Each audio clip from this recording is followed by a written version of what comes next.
Hey friends, if you wish to set Google as your home page in any web browser, then please watch this video. I will guide you through the process.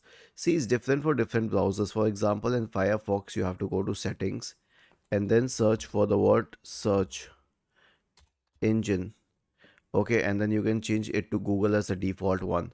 Even if you open Microsoft Edge, click on these three dots here. So select settings and then search for search engines.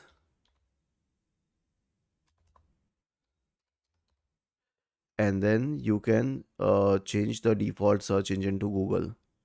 So there are countless browsers, but the process remains the same. Simply go to settings, search for search engines, and change it to Google. And if you don't find Google, then just enter google.com in place of the search engine. Though usually you will find Google in almost all web browsers. Was this helpful? If yes, then please subscribe to the channel. If not, then let us know in the comment section of the video on how we could help you further. Thank you for watching this video and have a nice day.